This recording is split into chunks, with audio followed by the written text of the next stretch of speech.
by sword or shield. Lady Rosamond of Whitmore had always known she would be married for duty, but she never expected to be given to Sir Hugh Fitzalan, a knight with a reputation of stone and silence. He barely touched her hand as he spoke, voice low. "You do not want this marriage," he murmured. "Then why do your eyes tell me otherwise?" Chapter 1. The Reluctant Bride. The heavy oak door of the Solar creaked shut, leaving Lady Rosamond of Whitmore alone with the chill of the late autumn air and the weight of her impending marriage. The parchment in her hand, still bearing the royal seal, felt colder than the stone floor beneath her slippered feet. She reread the elegant script, the words blurring through a sheen of unshed tears. By order of His Majesty, King Edward, a union is decreed between Lady Rosamond of Whitmore, Ward of the Crown, and Sir Hugh Fitzalan, Knight of the Realm Ward of the Crown. It was a euphemism for orphan, a pawn in the endless game of noble alliances.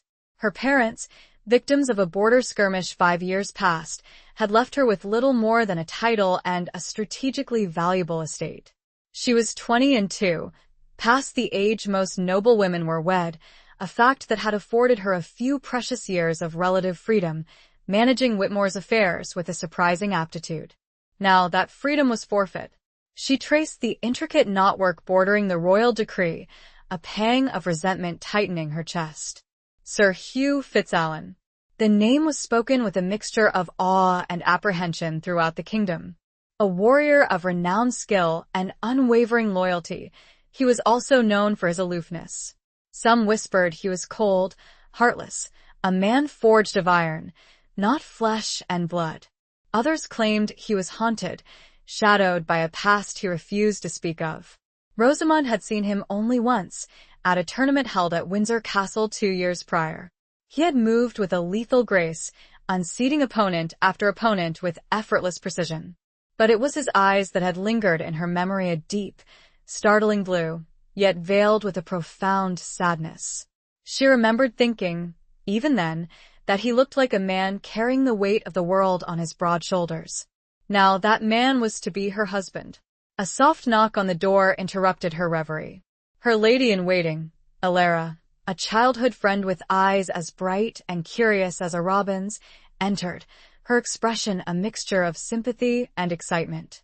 "My lady," Alara said, her voice hushed, "the messenger has arrived from Sir Hugh. He requests your presence at the chapel tomorrow morning to discuss the arrangements." Rosamond managed a weak smile. Arrangements, she echoed, the word tasting like ash in her mouth. It was a polite term for the dissection of her future, the bargaining of dowries and land rights, the sealing of a contract that bound her to a stranger. Alara approached, her hand gently covering Rosamond's. "He is a good man, my lady. A strong man. He will protect you." "Protect me?" Rosamond's voice cracked. "From what? From a life I did not choose? From a husband who views me as nothing more than a duty?" Alara squeezed her hand. "He may surprise you. Give him a chance, Rosamond. Perhaps this is not the prison you fear." Rosamond doubted it.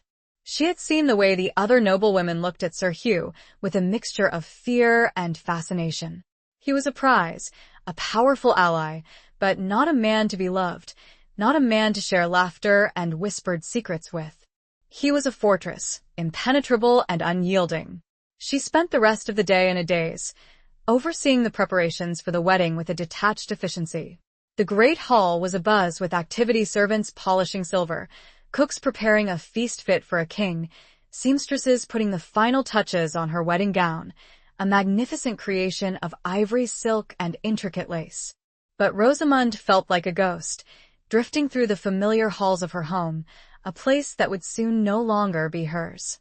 As dusk settled, casting long shadows across the tapestry-lined walls, she found herself drawn to the small, private garden behind the castle. It was a place of solace, a refuge she had cultivated since childhood. The scent of late-blooming roses mingled with the earthy aroma of damp soil. She sat on a stone bench, the chills seeping into her bones, and gazed up at the darkening sky. A single star, bright and unwavering, pierced the twilight. She thought of her mother, who had taught her the names of the constellations, who had whispered stories of brave knights and fair maidens. But those stories felt like distant echoes now, fairy tales that had no place in the harsh reality of her life. She closed her eyes, a silent prayer escaping her lips.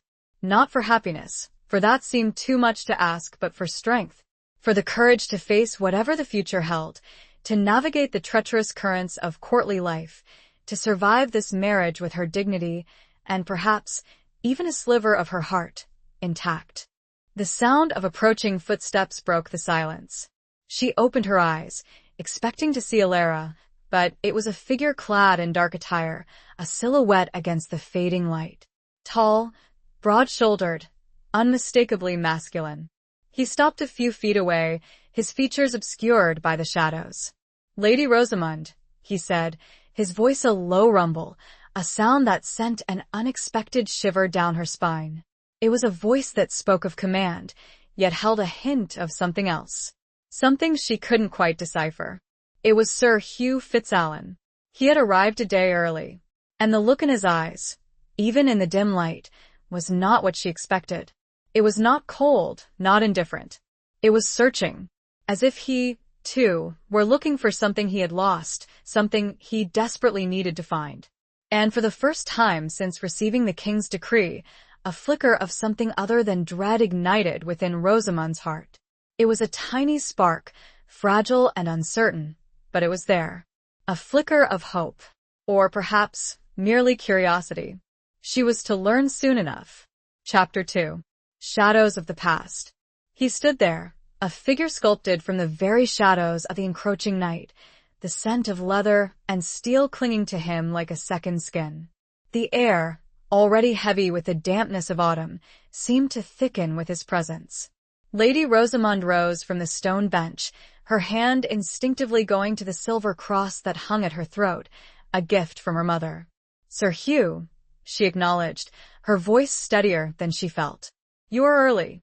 He inclined his head, a slight, almost imperceptible movement. "My apologies, my lady. I did not wish to intrude, but I felt it necessary to speak with you before the formalities of the morrow." He stepped closer, and the faint moonlight illuminated his face.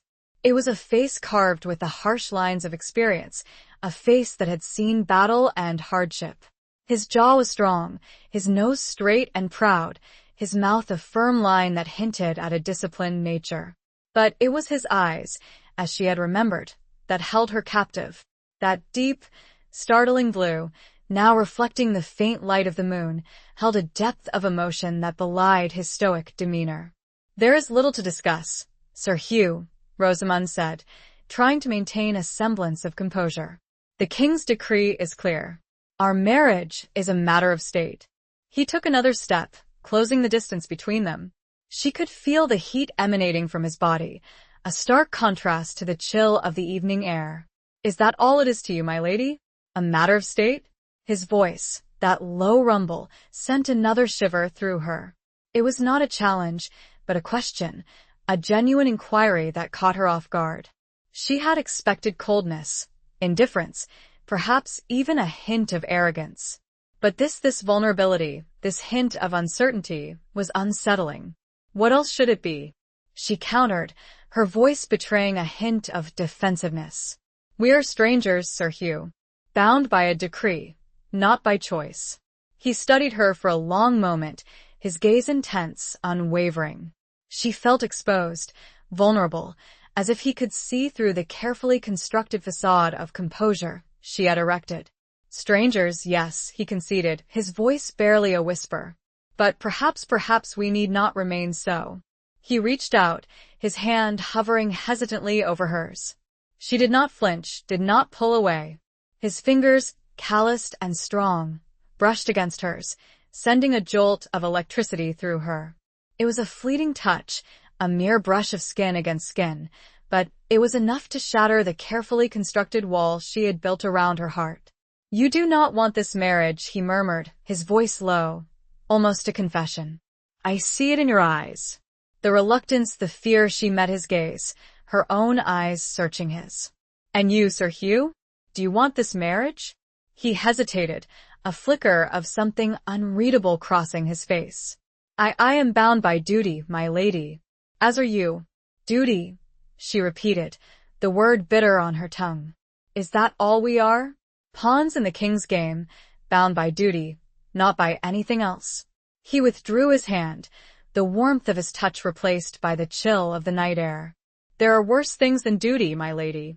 His words hung in the air, heavy with unspoken meaning.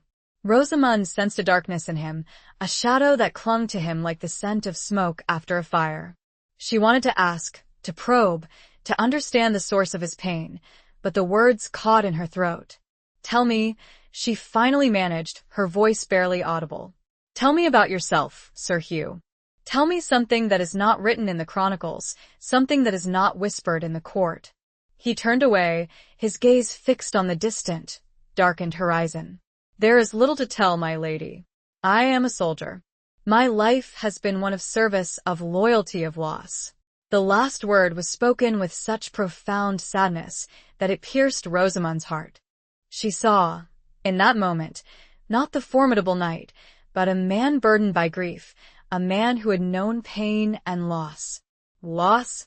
She prompted gently. What have you lost, Sir Hugh? He remained silent for a long time, the only sound the rustling of the leaves in the nearby trees. Then, he turned back to her, his eyes filled with a pain so raw, so profound, that it took her breath away. I lost everything, he said, his voice hoarse. My family, my home, the woman I loved. The words were like a physical blow. Rosamond felt a wave of empathy wash over her, a sudden, unexpected connection to this man, this stranger who was to be her husband. She, too, had known loss, the devastating pain of losing her parents, the fear of an uncertain future. He looked down, and a lock of dark hair fell before his brow, briefly concealing one of his eyes. She was to wed me, before the war took her, along with my entire family, he said, his voice a low rumble. The fever took them before I returned. I am sorry, she responded, her voice gentle. He looked up at her, his blue eyes shining in the moonlight. He took a single step, and her heart stilled within her breast. He did not touch her, but she felt his presence as keenly as if he had. The past is a heavy burden, my lady, but perhaps, with time, we can both lighten it. He took a slow breath, and Rosamond was caught by something in that sound. Something hopeful. It was then that she realized this meeting was more than happenstance. It was the very foundation on which the future was to be laid. Chapter 3. The knight's cold demeanor. The chapel was bathed in the soft, ethereal glow of early morning sunlight filtering through stained glass windows. The air was thick with the scent of incense and beeswax, a familiar comfort to Rosamond. She knelt at the altar, her hands clasped in prayer, her gaze fixed on the intricate carvings of the crucifix. But her mind was not on prayer. It was on the man who knelt beside her, Sir Hugh Fitzallen, a silent, imposing presence. He had barely spoken a word since their encounter in the garden the previous night. His confession, his revelation of past loss, had hung in the air between them, a fragile bridge of shared grief. But this morning, he was once again the stoic knight, his face a mask of impassivity, his eyes veiled and unreadable. The priest, Father Michael, a kindly old man who had known Rosamond since childhood, droned on about the sanctity of marriage, the duties of a wife, the importance of obedience and loyalty. Rosamond listened with half an ear, her gaze drifting towards Hugh. He was dressed in simple, unadorned attire, a dark tunic and breeches, his only concession to the occasion a silver chain bearing the Fitzallen crest, a rampant lion holding a sword. She studied his profile, the strong lines of his jaw, the straight nose, the slight curve of his lips, now pressed into a thin, unyielding line. He seemed carved from granite, a man untouched by emotion, impervious to the world around him. Yet, she knew, from the brief glimpse he had allowed her the previous night, that beneath that cold exterior lay a wounded heart, a soul burdened by grief. The ceremony was brief, almost perfunctory. The exchange of vows, the blessing of the rings, the pronouncements of man and wife, it all felt strangely detached, as if she were watching a play unfold, a drama in which she was merely a participant, not a protagonist. When it came time to seal their vows with a kiss, Hugh hesitated. He looked at her, his eyes searching hers, as if seeking permission, or perhaps reassurance. It was not the kiss of a passionate lover, but a gentle, almost hesitant, pressing of his lips against hers. It was a fleeting touch, brief and chaste, but it sent a surprising warmth through her, a flicker of something unexpected. After the ceremony, they walked side by side back to the great hall, where a modest feast had been prepared. The hall was filled with the usual retinue of servants, retainers, and a few local dignitaries who had come to witness the union. But Rosamund felt strangely isolated, alone in a crowd, her gaze constantly drawn to the man beside her. He remained silent, aloof, acknowledging the congratulations of the guests with a curt nod, a brief, formal word of thanks. He seemed to be deliberately avoiding her gaze, keeping a careful distance between them. Alara, ever perceptive, noticed Rosamund's unease. "He is quiet, my lady," she whispered, her voice filled with concern. "Is he displeased?" "I do not know," Rosamund admitted, her voice equally hushed. "He is difficult to read." She watched as Hugh spoke with Father Michael, his expression serious, his words low and intense. She wondered what they were discussing, what secrets lay hidden beneath his guarded exterior. The feast was a blur of activity, a cacophony of sounds and smells that overwhelmed her senses. She picked at her food, her appetite gone, her mind racing with 1,000 unanswered questions. Why had he sought her out in the garden last night? Why had he revealed his vulnerability, only to retreat behind his wall of stoicism this morning? As the afternoon wore on, she found herself increasingly drawn to him, to the mystery that he represented. She wanted to break through his defenses, to understand the man beneath the armor, to reach the wounded heart that she knew lay hidden within. She finally found an opportunity to speak with him alone when he excused himself from the hall and went out to the courtyard. She followed him, her heart pounding in her chest, a mixture of trepidation and determination filling her. He was standing by the stables, watching his men groom the horses. He turned as she approached, his expression unreadable. "Sir Hugh," she said, her voice barely a whisper. He inclined his head. "My lady." She took a deep breath. "Why are you so distant?" she asked, the words tumbling out before she could stop them. "Last night you seemed different. You spoke of your loss of your pain. But today you are like a stranger again." He looked at her, his eyes searching hers. "Forgive me, my lady," he said, his voice low and rough. "I am not accustomed to sharing my feelings." "But why not?" she persisted. "We are husband and wife now. Surely we can be honest with each other." He turned away, his gaze fixed on the horses. "Honesty is a luxury I have not often afforded myself, my lady. It is safer to keep one's distance." "Safer?" she echoed. "Safer from what?" He remained silent for a long moment, the only sound the snorting of the horses and the distant chatter of the servants. Then he turned back to her, his eyes filled with a pain so raw, so profound, that it took her breath away. And in that instant she was certain. He had opened himself to her once more, and this time, the opening was not born of convenience. This time, the opening of his heart was meant for her. Chapter 4. Whispers in the courtyard. Safer from being heard again, he finally said, his voice barely above a whisper, the words raw with a vulnerability that sent a shiver through Rosamund. He looked away, towards the rolling hills beyond the castle walls, as if the vast expanse offered some solace, some escape from the confines of his own emotions. Rosamund stepped closer, drawn to his pain like a moth to a flickering flame. She wanted to reach out, to touch him, to offer some comfort, but she hesitated, unsure of how he would react. She had seen the walls he had erected around himself, the defenses he had carefully constructed to keep the world at bay. "You fear being hurt again," she said softly, her voice filled with understanding. "But shutting yourself off from the world, is that not a form of hurt in itself?" He didn't answer, his gaze still fixed on the distant horizon.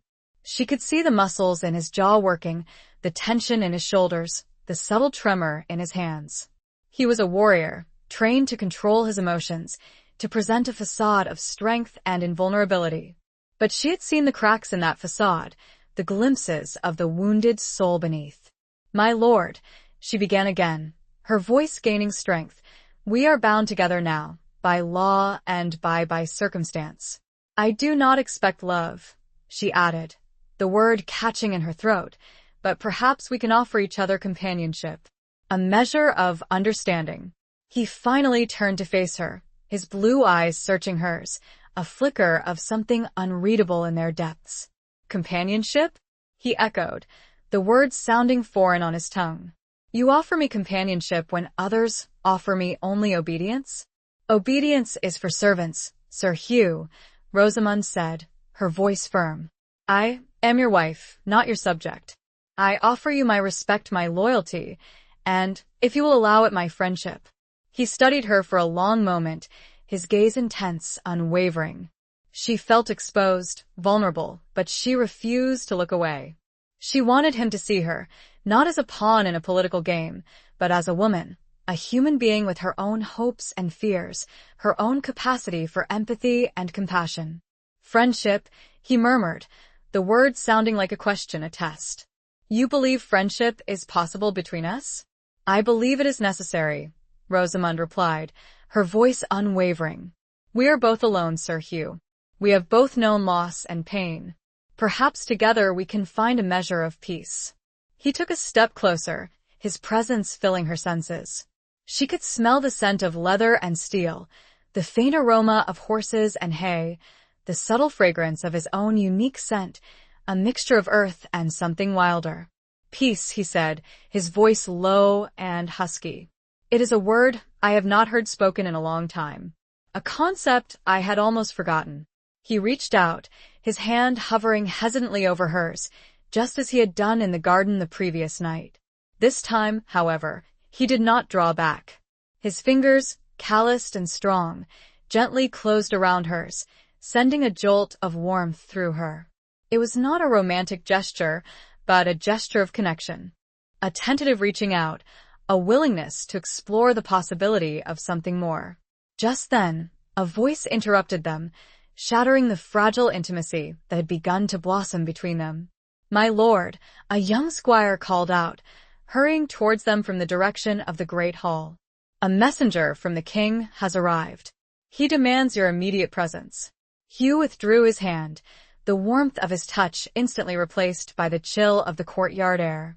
The mask of stoicism descended once more, his eyes veiling, his expression becoming unreadable. "Duty calls," he said, his voice flat, devoid of emotion. He turned to the squire. "Escort me to the hall." He gave Rosamund a curt nod, a formal acknowledgement of her presence, and then he was gone, striding away with the squire, leaving her standing alone in the courtyard, the whispers of the wind replacing the whispers of his confession. She watched him go, a sense of unease settling over her. The king's messenger. What could this mean? Was it a summons to war? A new assignment? A threat to their newfound, fragile connection? The whispers in the courtyard seemed to intensify, the rustling of the leaves, the creaking of the stable doors, the distant murmur of voices all blending together to create a sense of foreboding, a premonition of danger. She felt a chill run down her spine, a sense of impending doom. The brief moment of hope, of connection, she had shared with Hugh seemed to evaporate like mist in the morning sun, leaving her with a lingering sense of uncertainty and fear. She could not shake the notion that whatever news the messenger brought, their lives were once again about to change. Chapter 5. The Falcon's Flight. Rosamund followed the sounds of raised voices to the solar, where Sir Hugh was meeting with the king's messenger. She hesitated at the door, her hand hovering over the heavy iron latch. She could hear the messenger's strident tones, the urgency in his voice, but she couldn't make out the specific words. Alara, who had been searching for her, appeared at her side, her face etched with worry. "My lady," she whispered, "what is happening?" The messenger, he looks troubled. I do not know, Rosamond admitted, her heart pounding in her chest. But I fear it is not good news. She took a deep breath and pushed open the door, stepping into the solar. The scene that greeted her confirmed her worst fears. Sir Hugh stood by the window, his back to her, his shoulders rigid with tension. The messenger, a young man dressed in the king's livery, stood before him, holding a rolled-up parchment sealed with a royal crest. His face was pale, his expression grim. "And His Majesty commands your immediate presence at court," the messenger was saying, his voice trembling slightly. "The situation in the north is deteriorating. Baron Elric has raised his banners in rebellion, and he has taken several border towns." Rosamund gasped, her hand flying to her mouth. Baron Elric, a powerful and ruthless nobleman known for his ambition and his cruelty. He had long coveted the lands bordering Whitmore, and now, it seemed, he was making his move. Hugh turned, his face a mask of cold fury.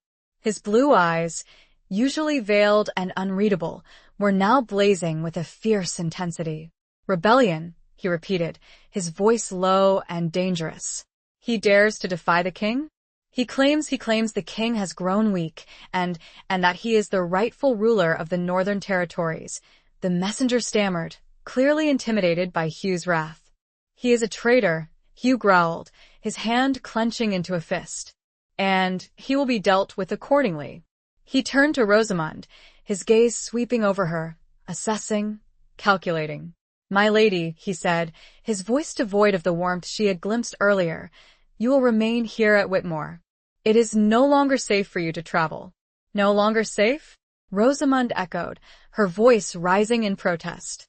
"But what about you? Where will you go?" "I go where the king commands," he replied, his voice firm. "To crush this rebellion, and to bring Elric to justice." "But I am your wife," Rosamund insisted, her voice trembling. "I should be by your side." He looked at her, his expression softening slightly, a flicker of something akin to regret crossing his face. "It is too dangerous, my lady.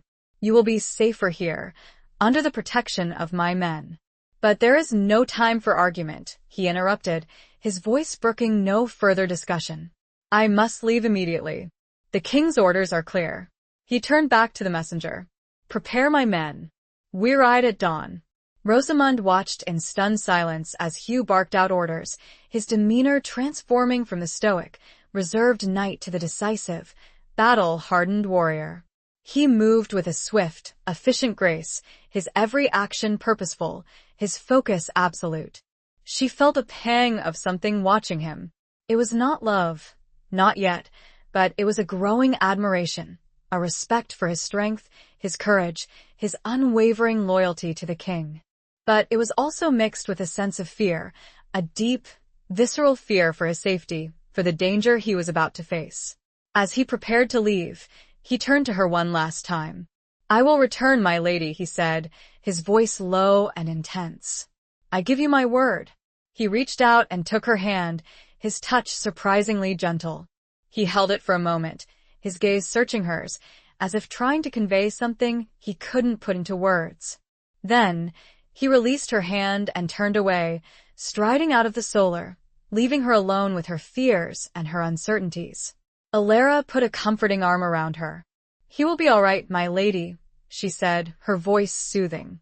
"Sir Hugh is the strongest knight in the realm. He will prevail." Rosamund nodded, trying to convince herself that Alara was right. But a nagging doubt lingered in her mind, a cold knot of fear that refused to be dispelled. She walked to the window and looked out at the courtyard, where Hugh's men were preparing for their departure. She saw him, mounted on his warhorse, a magnificent black stallion, his armor gleaming in the late afternoon sun. He looked like a figure from a legend, a hero embarking on a perilous quest. As he rode out of the gate, he raised his hand in a farewell salute. Rosamund raised her own hand in response, a silent promise of her own. She watched him until he disappeared from view, a tiny figure against the vast, rolling landscape. Then, she turned away from the window, her gaze falling on a falcon perched on a nearby rooftop. It was a beautiful bird, its feathers a rich, dark brown, its eyes sharp and intelligent. It spread its wings and took flight, soaring into the sky, a symbol of freedom, of courage, of hope. Rosamund watched the falcon's flight, a new resolve hardening within her. She would not be a passive observer, a helpless pawn in this game of war and politics. She would be strong, she would be resourceful, and she would do everything in her power to protect Whitmore, to support her husband, and to ensure his safe return. The falcon's flight was a message, and she knew it with every fiber of her being. She was not a delicate flower to be kept safe. She was his partner, and she was strong. Chapter 6. A glimpse of warmth. The days following Sir Hugh's departure were filled with a tense, unsettling quiet. Whitmore, usually bustling with activity, felt like a ghost of its former self. The servants moved about their duties with hushed voices, their faces etched with worry. The guards patrolled the walls with increased vigilance, their eyes constantly scanning the horizon for any sign of trouble. Rosamund tried to maintain a semblance of normalcy, overseeing the estate's affairs, managing the household, and ensuring that everything was in order. But her heart was heavy with anxiety, her mind constantly replaying the image of Hugh riding away to war. She found herself drawn to the window of the solar, gazing out at the empty road, hoping for any sign of his return. Alara remained her constant companion, her cheerful demeanor a welcome counterpoint to Rosamund's somber mood. She tried to distract her with gossip from the village, with tales of local romances and scandals, but Rosamund's attention was always elsewhere, her thoughts consumed by the dangers Hugh faced. One evening, as Rosamund sat alone in the great hall, picking at a meager supper, a young stable boy approached her, his face flushed with excitement. "My lady," he said, his voice breathless, "a rider from Sir Hugh has arrived. He carries a message for you." Rosamund's heart leaped with a mixture of hope and trepidation. She rose from her seat, her hands trembling. "Bring him to me," she commanded, her voice barely a whisper. The stable boy hurried away, returning moments later with a weary-looking soldier, his clothes dusty and travel-stained, his face bearing the marks of a long and arduous journey. He bowed low before Rosamund, his hand reaching inside his tunic. "My lady," he said, his voice hoarse, "Sir Hugh sends his greetings and this." He produced a small, sealed packet, wrapped in oiled cloth. Rosamund took it with trembling hands, her heart pounding in her chest. She recognized Hugh's seal, the rampant lion holding a sword, pressed into the wax. She dismissed the soldier and the stable boy, her gaze fixed on the packet. She carried it to the solar, her private sanctuary, and sat down by the window, the fading light illuminating the room. With trembling fingers, she broke the seal and unfolded the parchment. It was a brief letter, written in Hugh's strong, decisive hand. "My lady, we have engaged Alric's forces in a series of skirmishes. He is a formidable opponent, but we are holding our ground. The king's forces are strong, and we are confident of victory. I am unharmed. My thoughts are with you. Remain strong. I will return. H." Rosamund read the letter again and again, her heart swelling with a mixture of relief and something else. Something warmer, something deeper. He was alive. He was unharmed. And he had thought of her. The simple words, "My thoughts are with you," resonated within her, a spark of warmth in the cold, desolate landscape of her fear. It was not a declaration of love, not a passionate avowal, but it was a sign of connection, a recognition of their bond, a reassurance of his commitment. She clutched the letter to her chest, her eyes filling with tears. Tears of relief, tears of gratitude, tears of longing. She realized, with a sudden, surprising clarity, that she was beginning to care for this man, this stoic knight who had ridden into her life and turned it upside down. She spent the rest of the evening rereading the letter, savoring each word, each stroke of his pen.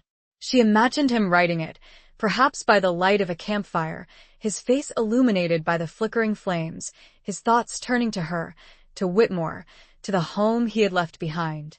As darkness settled, she found herself drawn to the small chapel, the place where they had exchanged their vows. She knelt at the altar, her hands clasped in prayer, her gaze fixed on the crucifix. But this time, her prayers were not for strength, not for courage, but for something else. They were for him, for his safety, for his victory, for his swift return.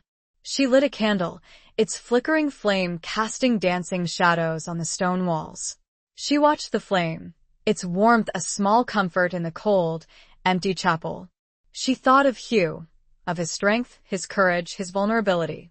She thought of the glimpse of warmth she had seen in his eyes, the hint of a smile that had played on his lips, the gentle touch of his hand. And as she prayed, she realized that the fear, the uncertainty, the loneliness she had felt since his departure were beginning to be replaced by something else. Something stronger, something more profound. Something that felt surprisingly like hope. And that hope, she knew, was interwoven with the growing certainty that her feelings for her husband had shifted, and she was no longer the same woman he'd left behind. She had, somehow, begun to need him. Chapter 7. The Tournament's Challenge. News from the north remained scarce and sporadic. Messengers arrived intermittently, bearing brief reports of battles fought, victories won, and losses sustained. Rosamund devoured each scrap of information, her anxiety growing with each passing day. She learned that Sir Hugh was leading the vanguard of the king's forces, his courage and skill in battle earning him even greater renown. But the reports also spoke of heavy casualties, of fierce fighting, of a war that was far from over. To distract herself from her worries, and to maintain a semblance of order and normalcy at Whitmore, Rosamund decided to hold a small tournament. It was a tradition in the region, a way to celebrate the harvest and to provide entertainment for the local populace. It would also serve to boost morale, to remind everyone that life went on, even in the midst of war. She sent out invitations to the neighboring lords and knights, and the response was enthusiastic. Many were eager to prove their skill and valor, to escape the tedium of their daily lives, and to perhaps catch a glimpse of the Lady of Whitmore, whose beauty and resilience were becoming legendary. The tournament grounds were prepared with great care. Banners bearing the Whitmore crest, a silver falcon on a field of blue, fluttered in the breeze. Tents were erected for the participants and spectators.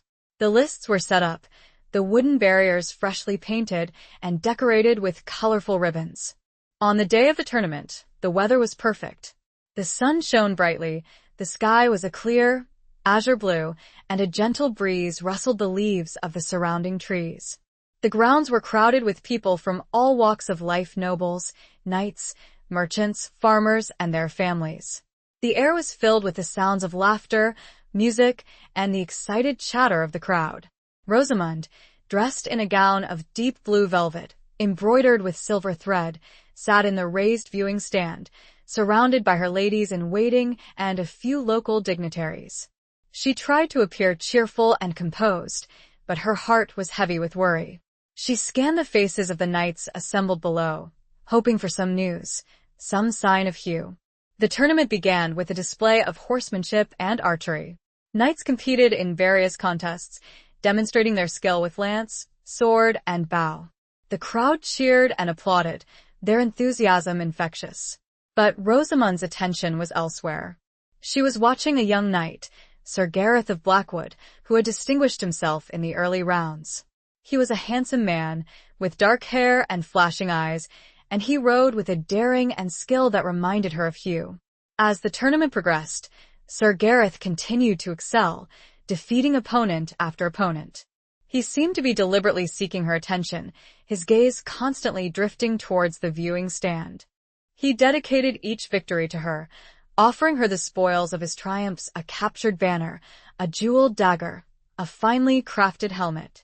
Rosamund acknowledged his gestures with a polite smile, a gracious nod, but her heart remained untouched. She appreciated his skill and his bravery, but she could not deny the emptiness she felt, the longing for the one man who was not present. During a break in the competition, Sir Gareth approached the viewing stand, his face flushed with victory.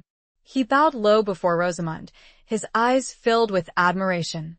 "My lady," he said, his voice ringing with confidence, "I dedicate this tournament to you, and I ask for your favor in the final joust." Rosamund hesitated. It was customary for a lady to bestow her favor upon a knight, a token of her esteem, a symbol of good luck. But she had already given her favor, her heart, to another. She looked at Sir Gareth, at his eager, expectant face, and she felt a pang of something. It was not pity, but a kind of understanding. She knew what it was like to yearn for something, someone, that was out of reach. "Sir Gareth," she said, her voice gentle but firm, "you are a valiant knight, and I am honored by your dedication. But my favor is already given." A flicker of disappointment crossed his face, but he quickly recovered, his smile returning. "Of course, my lady," he said, his voice respectful. "To Sir Hugh, your husband. I understand." He bowed again and retreated, leaving Rosamund to her thoughts. She realized, with a sudden, surprising clarity, that she had made a choice. She had chosen Hugh, not just as her husband, but as the man she desired. The final joust was a thrilling spectacle. Sir Gareth, despite his disappointment, fought with courage and skill, but he was ultimately defeated by a seasoned veteran, a knight known for his strength and experience. As the tournament drew to a close, Rosamund descended from the viewing stand, mingling with the guests, offering her congratulations to the winners and her condolences to the losers. She was praised for her grace, her beauty, her resilience. But her thoughts were far away, with the man who was fighting for his king, for his country, and perhaps for her. As the day came to its end, a sense of dread grew, instead of abated. This tournament was a reminder of the life Hugh was fighting for and the dangers of the battlefield. Chapter 8. Secrets Unveiled. The weeks that followed the tournament were a torment of waiting and uncertainty. The news from the north remained fragmented and unreliable, leaving Rosamund in a constant state of anxiety. She spent her days overseeing the estate, trying to maintain a semblance of normalcy, but her nights were haunted by nightmares of battles and bloodshed, of Hugh lying wounded or worse. One cold, gray afternoon, as she sat in the solar, poring over accounts and trying to focus on the mundane details of estate management, Alara burst into the room, her face pale and distraught. "My lady," she gasped, her voice trembling, a traveler has arrived from the north. He brings news of Sir Hugh." Rosamund's heart leaped into her throat. She rose from her chair, her hands shaking. "What news?" she demanded, her voice barely a whisper. "Is he alive?"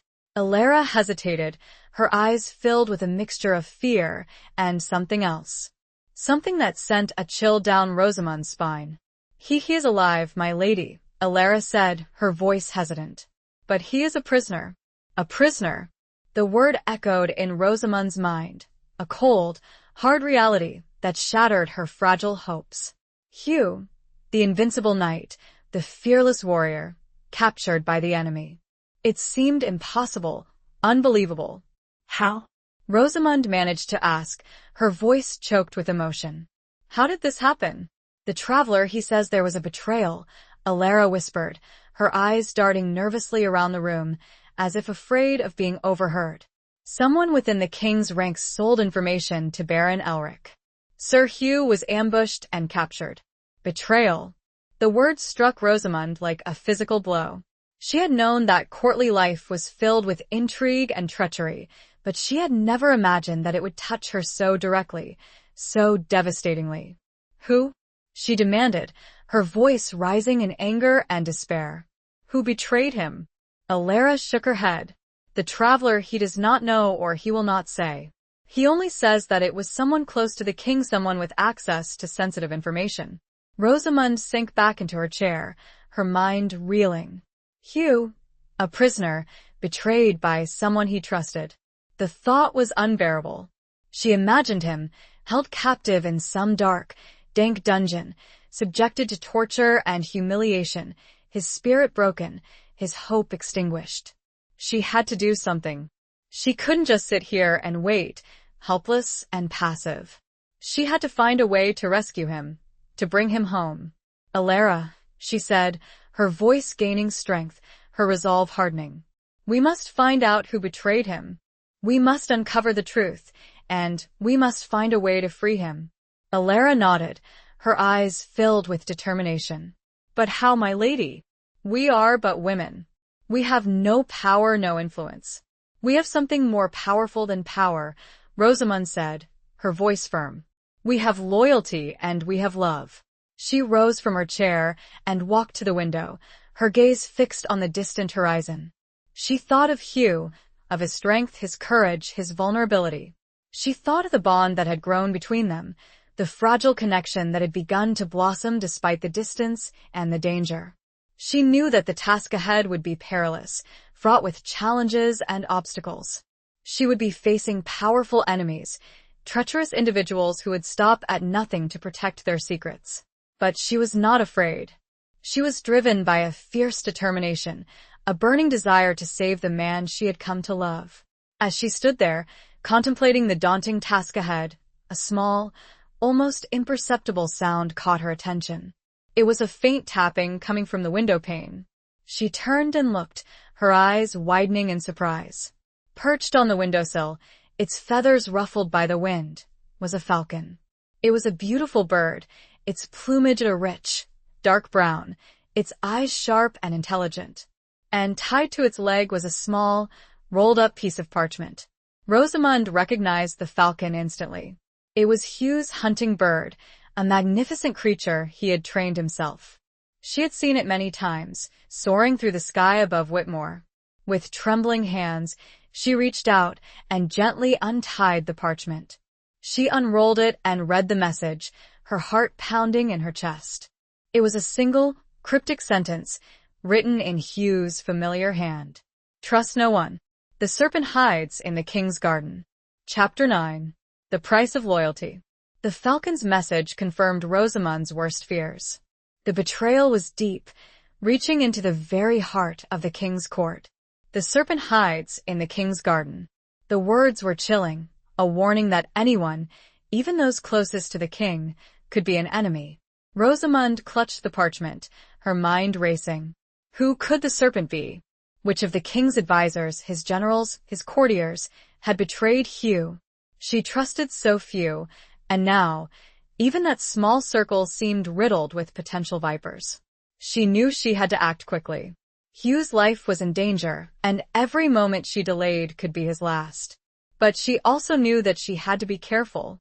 One wrong move, one misplaced trust, could expose her to the serpent's venom, endangering not only herself, but also any chance of rescuing Hugh. She called Alara to the solar, her voice hushed and urgent. "We must keep this secret," she said, showing her the falcon's message. "No one, not even Father Michael, can know about this. We must find out who the serpent is, and we must do it alone." Alara's eyes widened with fear, but she nodded, her loyalty to Rosamund unwavering. "But how, my lady? Where do we even begin?" Rosamund paced the room, her mind working furiously. She considered the various possibilities, the potential suspects. There was Lord Ashford, the king's chancellor, a powerful and ambitious man known for his ruthlessness. There was General Mallory, the commander of the king's armies, a seasoned warrior with a reputation for opportunism. And there was Lady Beatrice, the king's cousin, a woman known for her sharp wit and her venomous tongue. Any one of them could be the serpent. Or it could be someone else entirely, someone she had not even considered. "We must start by gathering information," Rosamund said, her voice firm. "We must listen, observe, and be discreet. We must find out who had access to the information that led to Hugh's capture and who had the most to gain from his downfall." They began their investigation cautiously, subtly questioning servants, eavesdropping on conversations, and observing the comings and goings of the various members of the court who remained at, or visited, Whitmore. It was a dangerous game, a delicate dance of deception and intrigue, but they were determined to uncover the truth. Rosamund, drawing strength from her love for Hugh and her sense of injustice, proved to be a surprisingly adept investigator. She had a sharp mind, a keen eye for detail, and an uncanny ability to read people, to discern their hidden motives and their secret desires. As they delved deeper into the web of courtly intrigue, they began to uncover a pattern of suspicious behavior, a a series of whispered conversations, secret meetings, and unexplained absences. The evidence seemed to point towards one individual, Lord Ashford, the King's Chancellor. He had been unusually quiet in the days leading up to Hugh's capture, avoiding any discussion of the war in the north. He had also been seen meeting secretly with a known associate of Baron Elric, a shadowy figure who was rumored to be a spy. And he had been the one who had insisted that Hugh lead the vanguard, a position that had placed him in the most vulnerable position. Rosamund felt a surge of anger and betrayal. Ashford, a man she had known and respected, a man who had seemed to be a loyal servant of the king. Could he really be the serpent? She needed more proof, concrete evidence that would leave no doubt of his guilt. She decided to take a risk, a dangerous gamble that could expose her to the serpent's wrath. She arranged a private meeting with Ashford, ostensibly to discuss estate matters. She greeted him with a polite smile, a gracious demeanor, concealing her suspicions behind a carefully constructed facade of innocence. During the meeting, she subtly steered the conversation towards the war in the north, towards Hugh's capture. She watched him closely, observing his reactions, his body language, his every word. He remained calm, composed, his expression unreadable. He expressed his regret at Hugh's capture, his concern for his well-being, his confidence that the king's forces would eventually prevail. But Rosamund noticed a slight tremor in his hand as he reached for his wine goblet, a flicker of unease in his eyes as he spoke of Hugh. It was a subtle sign, almost imperceptible, but it was enough. She knew he was the serpent. As he prepared to leave, she dropped her carefully crafted facade. Her voice turned cold and dangerous. "My Lord Ashford, I fear your treason has caught up with you. You will stay here until my husband is safely returned." He turned to face her completely, and any pretense of civility dropped from his features. He sneered. "You have no proof, my lady. Only suspicion. I will leave as I please." He started for the door, but Rosamund was ready for this. She had ordered 2 of the most loyal guards to wait outside the door. As she called them, they entered the room, swords drawn. "Seize him." Chapter 10. A stolen moment. Ashford's eyes widened in a mixture of shock and fury as the guards seized him, their grip firm on his arms. He struggled, protesting his innocence, but Rosamund stood firm, her gaze unwavering. "You will be held here," she said, her voice cold and resolute, "until Sir Hugh is returned safely. If any harm comes to him, you will pay the price." Ashford sneered, his arrogance returning. "You have no authority to do this, Lady Rosamund. I am the King's Chancellor. You will answer to him for this outrage." "The King will thank me," Rosamund countered, her voice unwavering, "for exposing a traitor in his midst. And if he does not, then I will answer to my conscience and to my husband." The guards dragged Ashford away, his protests echoing down the corridor. Rosamund watched them go, her heart pounding in her chest. She had taken a dangerous step, a bold move that could have dire consequences. But she had no regrets. She had done what she had to do, to protect Hugh, to uncover the truth, to fight for the man she loved. Alara, who had witnessed the scene with wide eyes, approached Rosamund, her voice trembling. "My lady, are you sure this is wise? Ashford is a powerful man. He has allies." "I am sure," Rosamund said, her voice firm, though a flicker of doubt crossed her mind. "We have no other choice. We must hold him, and we must find a way to use him to secure Hugh's release." The days that followed were filled with a tense, uneasy waiting. Rosamund kept Ashford confined to a guarded chamber, allowing him no contact with the outside world.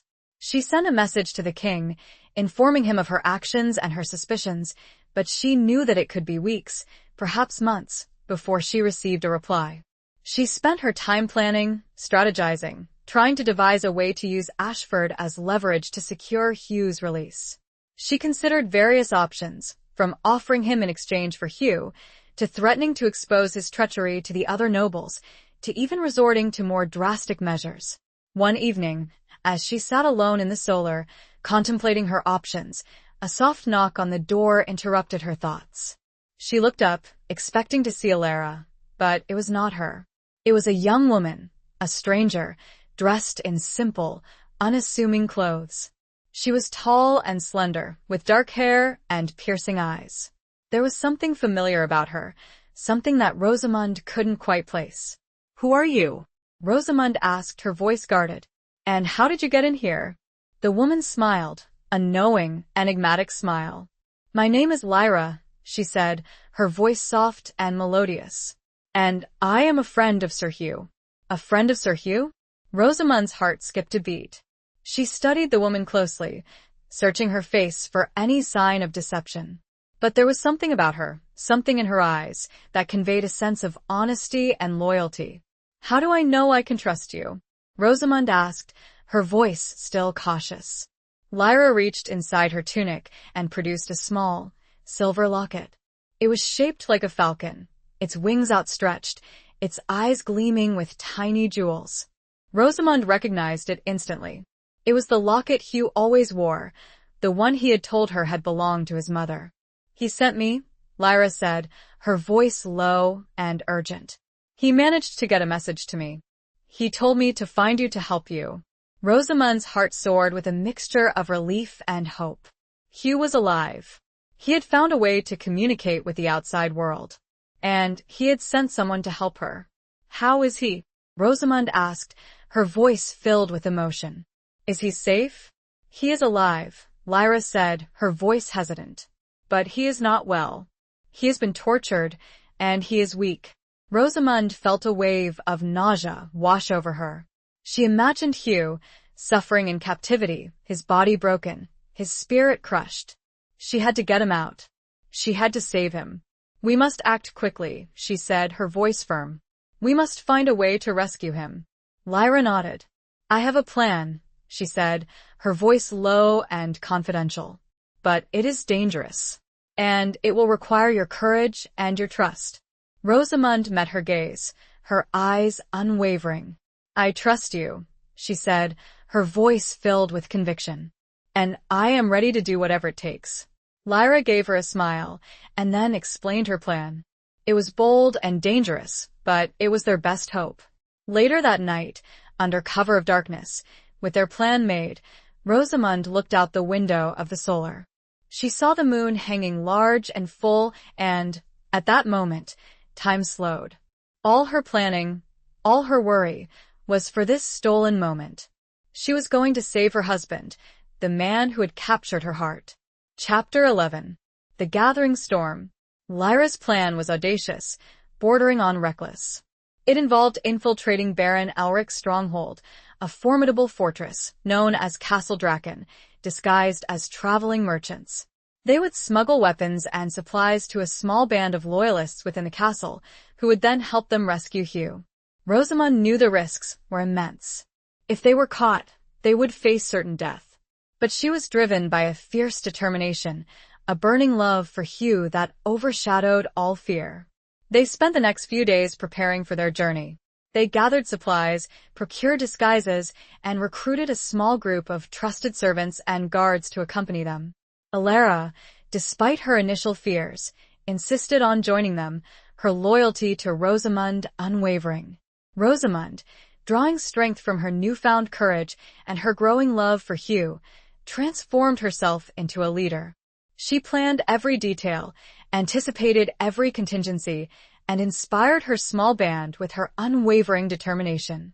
As they prepared to depart, Rosamund sought out Father Michael, the kindly old priest who had been her spiritual guide since childhood. She confessed her plan to him, seeking his blessing and his guidance. Father Michael listened patiently, his face etched with concern. He knew the dangers they faced, the perils of their mission.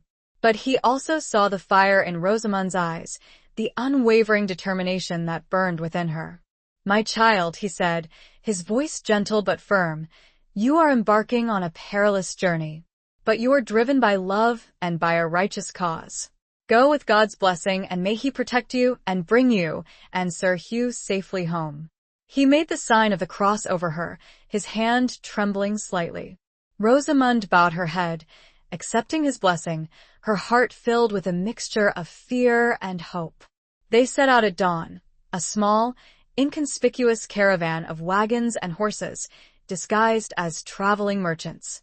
Rosamund, dressed in rough-spun clothes, her hair hidden beneath a woolen cap, rode alongside Lyra, her heart pounding in her chest. The journey was long and arduous, fraught with danger. They traveled through rugged terrain, avoiding main roads and populated areas, their eyes constantly scanning the horizon for any sign of trouble. They encountered bandits, wild animals, and hostile patrols, but they managed to evade them all, their determination and their disguises proving effective. As they approached Castle Draken, the landscape became increasingly bleak and forbidding. The fortress, perched atop a craggy peak, loomed over them, a dark and menacing presence. Its walls were thick and imposing, its towers bristling with defenses. It seemed impregnable, an insurmountable obstacle. Rosamund felt a shiver run down her spine. This was where Hugh was held captive. This was where they would face their greatest challenge. But she refused to be intimidated.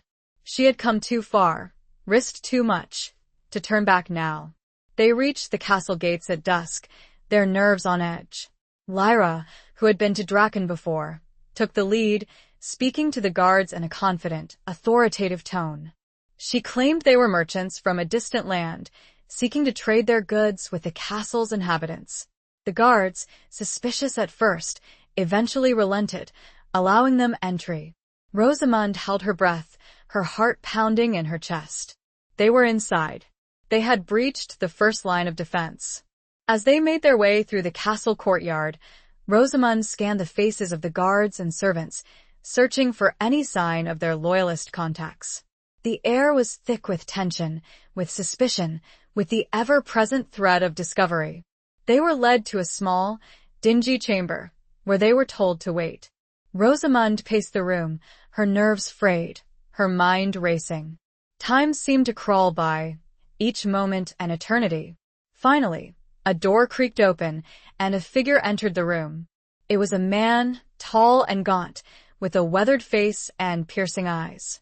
He looked at them cautiously, his hand resting on the hilt of his sword. "You are the ones Lyra spoke of?" he asked, his voice low and gruff. Rosamund nodded. "We are," she said, her voice firm. "We are here to rescue Sir Hugh." The man studied them for a long moment, his gaze intense, unwavering. Then he nodded, a flicker of something akin to respect crossing his face. "Follow me," he said, his voice barely a whisper. "But be silent and be careful. The walls have ears." He led them through a maze of dark, winding corridors, their footsteps echoing on the stone floors. The air was cold and damp, the silence broken only by the occasional drip of water, the distant murmur of voices. Rosamund felt a sense of foreboding, a premonition of danger. The storm was gathering, the forces of darkness and light converging. And she knew that the battle for Hugh's life, for their future, was about to begin. They needed to be ready, for it was almost certain death would come for some of them. But she knew, looking to Lyra and Alara, that they were as ready as they ever would be. Chapter 12. Flight from Whitmore. The man, who identified himself as Gareth, a distant cousin of the Sir Gareth from the tournament, though far more grim and hardened, led them to a hidden chamber deep within the castle walls. It was a small, sparsely furnished room, lit by a single flickering torch. In the center of the room, chained to the wall, was a figure slumped in exhaustion. Rosamund's heart leaped into her throat. It was Hugh. But he was a shadow of the man she remembered. His face was gaunt and pale, his body bruised and battered, his clothes torn and stained with blood. He was barely conscious, his head lolling on his chest. Rosamund rushed to his side, her hands trembling as she reached out to touch him. "Hugh," she whispered, her voice choked with emotion. "Hugh, it's me, Rosamund." He stirred slightly, his eyes fluttering open. He looked at her, his gaze unfocused, his expression dazed. "Rosamund?" he murmured, his voice weak and raspy. "Is it really you?" "Yes, my love," she said, tears streaming down her face. "I'm here. We're here to rescue you." He tried to smile, but the effort was too much. He winced in pain, his body racked with tremors. Gareth produced a set of keys, his hands working quickly to unlock the chains that bound Hugh. As the heavy iron shackles fell away, Hugh slumped forward, unconscious. "We must hurry," Gareth said, his voice urgent. "The guards will be changing soon. We have little time." They lifted Hugh, his body surprisingly light, his frame wasted by his ordeal. Rosamund supported his head, her arm around his waist, her heart aching at the feel of his frail body. They made their way back through the winding corridors, their movements swift and silent. Lyra led the way, her senses alert, her hand resting on the hilt of her dagger. Alara followed close behind, her face pale but determined. They reached the courtyard, their escape route in sight. But as they were about to slip through a side gate, a shout rang out, shattering the silence. "Halt!" "Who goes there?" A group of guards, alerted by some unseen signal, rushed towards them, their swords drawn.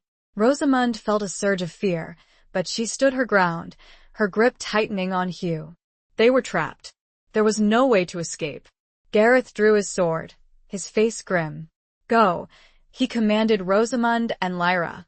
"Take Sir Hugh and flee. I will hold them off." "No, Rosamund protested. "We will not leave you." "There is no time for argument," Gareth said, his voice firm. "Go now before it is too late." He charged towards the guards, his sword flashing in the torchlight. A fierce battle erupted, the clang of steel echoing through the courtyard. Rosamund, her heart torn, knew that Gareth was right. They had to escape, to save Hugh. She and Lyra, supporting Hugh between them, slipped through the side gate and into the darkness beyond the castle walls. They ran, their footsteps pounding on the rough ground, their lungs burning with exertion. They could hear the sounds of fighting behind them, the shouts of the guards, the clash of steel. They knew that Gareth was sacrificing himself to buy them time, to give them a chance to escape. They reached the horses, which they had left tethered in a nearby copse of trees. They mounted quickly, Rosamund holding Hugh in front of her, his body slumped against hers. They rode through the night, their horses galloping at full speed, the wind whipping through their hair. They did not stop, did not rest, until they were far from Castle Draken, until they had reached the safety of a dense forest. As dawn broke, they found a secluded clearing, a hidden refuge where they could rest and tend to Hugh's wounds. Rosamund laid him gently on a bed of soft leaves, her heart aching at the sight of his battered body. She cleaned his wounds, applying herbs and bandages that Lyra had brought with them. She spoke to him softly, reassuringly, her voice filled with love and tenderness. He drifted in and out of consciousness, his mind clouded by pain and exhaustion. But he recognized her, he knew she was there, and he clung to her hand, his grip surprisingly strong. As she cared for him, Rosamund felt a surge of love, a fierce, protective love that overshadowed all fear, all doubt. She had rescued him. She had brought him out of the darkness, and she would not let him go. She would nurse him back to health. She would protect him, and she would love him with all her heart. The flight from Whitmore seemed a lifetime ago. Her world had narrowed to this moment, this man. Everything else was secondary. Chapter 13. Sanctuary found. The forest provided a temporary sanctuary, a hidden refuge where they could rest and recover. They found a small, secluded cave, sheltered by overhanging rocks and dense foliage. It was a damp and uncomfortable place, but it offered protection from the elements and from prying eyes. Rosamund, with Lyra and Alara's help, made the cave as comfortable as possible. They gathered soft leaves and branches to create makeshift beds. They built a small fire, its smoke carefully concealed by the dense canopy of trees. Hugh remained weak and feverish, his body racked by pain. Rosamund tended to him tirelessly, cleaning his wounds, applying herbal remedies, and feeding him broth and water. She rarely left his side, her presence a constant source of comfort and reassurance. She spoke to him softly, telling him stories of Whitmore, of their life together, of her hopes and dreams for their future. She held his hand, her touch gentle and loving, her gaze filled with tenderness. Slowly, gradually, Hugh began to improve. His fever subsided, his wounds began to heal, and his strength returned. He regained consciousness, his mind becoming clearer, his memory returning. He remembered his capture, his imprisonment, his torture. He remembered the betrayal, the pain, the despair. But he also remembered Rosamund's face, her voice, her touch. He remembered her courage, her determination, her love. He looked at her, his blue eyes filled with a mixture of gratitude and something else. Something deeper, something warmer. "You saved me," he said, his voice still weak but gaining strength. "You risked everything for me." "I would do it again," Rosamund said, her voice unwavering. "I love you, Hugh." The words, spoken so simply, so honestly, hung in the air, a testament to the bond that had grown between them, forged in the crucible of danger and adversity. He reached out and took her hand, his grip surprisingly strong. He brought it to his lips, his touch sending a shiver of warmth through her. "And I love you, Rosamund," he said, his voice filled with emotion. More than words can say. It was the first time he had spoken the words, the first time he had allowed himself to express the feelings that had been growing within him, hidden beneath his stoic exterior. They shared a kiss, a tender, passionate kiss that sealed their love, a promise of a future together, a future free from fear and uncertainty. As they recovered, they began to plan their next move. They knew they couldn't stay in the forest forever. They had to find a way to return to Whitmore, to reclaim their lives, to expose Ashford's treachery and bring him to justice. Lyra, who had contacts among the Loyalist forces, suggested they seek refuge in a nearby monastery, a place known for its neutrality and its independence. It was a risky move, but it offered the best chance of safety and support. They set out once again, traveling under cover of darkness, avoiding main roads and populated areas. Hugh, though still weak, insisted on riding his own horse, his spirit strengthened by his love for Rosamund and his desire for revenge. They reached the monastery after several days of arduous travel. It was a large, imposing structure, surrounded by high walls and fertile fields. The monks, known for their piety and their scholarship, welcomed them with open arms, offering them sanctuary and hospitality. Rosamund and Hugh were given a small, private chamber, where they could rest and recover. The monks, skilled in medicine and healing, tended to Hugh's remaining wounds, providing him with nourishing food and herbal remedies. The monastery provided a haven, a place of peace and tranquility, where they could heal both physically and emotionally. They spent their days in quiet contemplation, in prayer, in conversation. They shared their stories, their fears, their hopes. They talked of their past, their present, and their future. They discovered a deeper connection, a stronger bond, forged in the fires of adversity and strengthened by their shared love. The serenity of their surroundings and their shared danger had brought them closer. Now, they were no longer just husband and wife by decree. They were companions, friends, and lovers in every meaningful definition of the words. Chapter 14. The Scars of War. The peace of the monastery, though a welcome respite, could not entirely erase the scars of Hugh's ordeal. The physical wounds were healing, thanks to the monks' care and Rosamund's unwavering devotion, but the emotional wounds ran deeper. Nightmares plagued his sleep, vivid replays of his capture, his torture, the betrayal he had suffered. He would wake in a cold sweat, his heart pounding, his body trembling. Rosamund would be there, always, to comfort him, to hold him, to soothe his troubled mind. She would whisper words of love and reassurance, her touch gentle and calming, her presence a constant source of strength. She understood his pain, his trauma, in a way that no one else could. She had seen the darkness he had endured, the horrors he had faced. She had shared his fear, his uncertainty, his despair. And she had emerged from it all, stronger, more resilient. Her love for him deepened and intensified.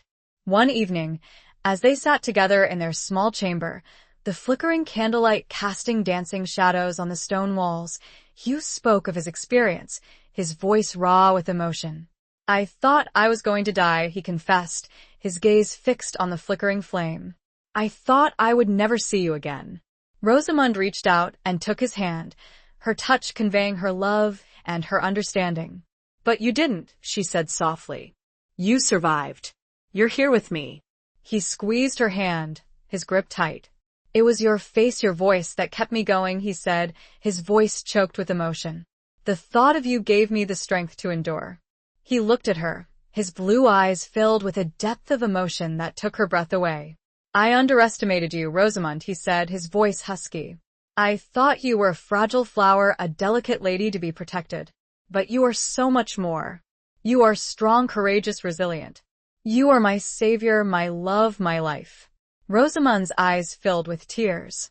She had never heard him speak so openly, so vulnerably. It was a testament to the trust that had grown between them, the bond that had been forged in the crucible of adversity. And you, she said, her voice trembling, are more than just a knight, a warrior. You are a kind, compassionate, honorable man.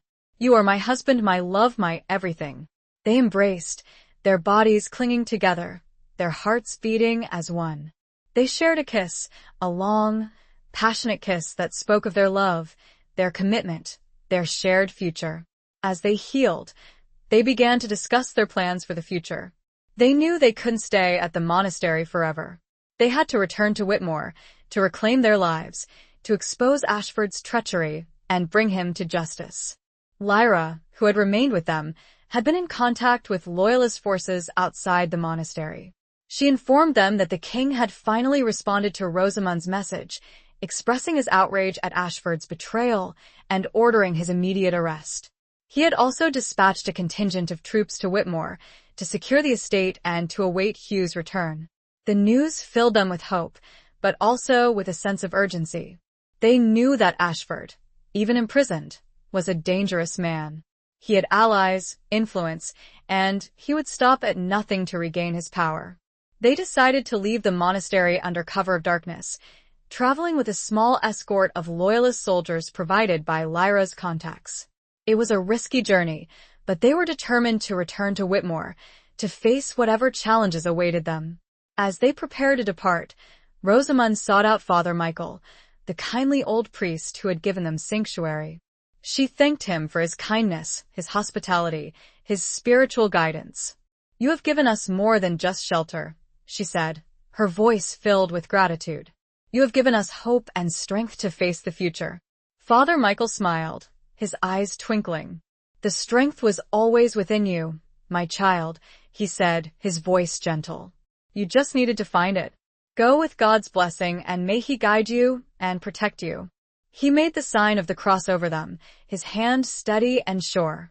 Rosamund and Hugh bowed their heads, accepting his blessing, their hearts filled with a renewed sense of purpose and determination. They rode out of the monastery gates under the cloak of a new moon, their faces set, their eyes fixed on the road ahead. The scars of war remained, etched on their bodies and their souls, but they were no longer defined by them. They were stronger, more resilient, their love for each other a beacon of hope in the darkness. The road ahead was still long and almost certainly dangerous, but they would face it together. Chapter 15. A Promise Broken. The journey back to Whitmore was fraught with tension and a sense of impending confrontation. Every rustle of leaves, every snap of a twig, sent shivers of apprehension down Rosamund's spine. Though they traveled with a loyal escort, the threat of Ashford's allies, or even Baron Elric's remaining forces, loomed large. Hugh, though still recovering, rode with a renewed determination, his hand never far from the hilt of his sword. The gentleness he displayed with Rosamund was contrasted by a steely resolve when it came to their safety and the impending reckoning with Ashford. As they neared Whitmore, the familiar sight of the castle walls rising in the distance stirred a mixture of relief and trepidation within Rosamund. It was home, yet it also represented the heart of the betrayal that had nearly cost Hugh his life. They were met outside the gates by a contingent of the king's soldiers, led by a stern-faced captain named Sir Reginald. He greeted them with a respectful bow, his eyes assessing Hugh's condition with concern. Sir Hugh, Lady Rosamond, he said, his voice formal. We are relieved to see you safe. His Majesty has ordered us to secure Whitmore and await your return. Lord Ashford is being held under guard. He struggles and curses still, a familiar voice said. Rosamond turned. Alara stood behind the captain, and the two women embraced. We've kept him contained, but he has been difficult, Alara finished, looking at Hugh. He says he is innocent, and that you have overstepped your authority. He will have his chance to speak before the king, Hugh said, his voice cold and hard. But for now, he remains our prisoner. They entered the castle, the familiar sights and sounds of Whitmore washing over Rosamond. Servants and guards bowed low, their faces a mixture of relief and curiosity. But there was an undercurrent of tension, a sense of unease that permeated the air. Hugh, despite his weakened state, insisted on going directly to the chamber where Ashford was being held. Rosamond followed close behind, her hand resting on his arm, offering both support and a silent warning to control his anger. They found Ashford pacing his confinement, his face flushed with rage. He turned as they entered, his eyes blazing with defiance. You have no right to hold me here, he spat, his voice dripping with venom. I am the king's chancellor. Release me at once. Hugh stood before him, his gaze unwavering. You are a traitor, Ashford, he said, his voice low and dangerous. You betrayed your king, your country, and me. You will answer for your crimes. Ashford scoffed. I betrayed no one. I acted in the best interests of the realm. The king is weak, indecisive. He would have led us to ruin. Elric was a strong leader. He would have plunged the kingdom into chaos. Hugh interrupted, his voice rising. He was a power-hungry tyrant, and you were his willing accomplice.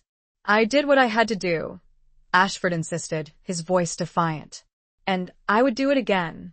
Hugh took a step closer, his hand clenching into a fist. Rosamond saw the rage in his eyes, the desire for retribution. She placed a restraining hand on his arm. Hugh, she said softly, remember your promise. No violence. Let the king administer justice. Hugh hesitated, his body trembling with barely suppressed anger.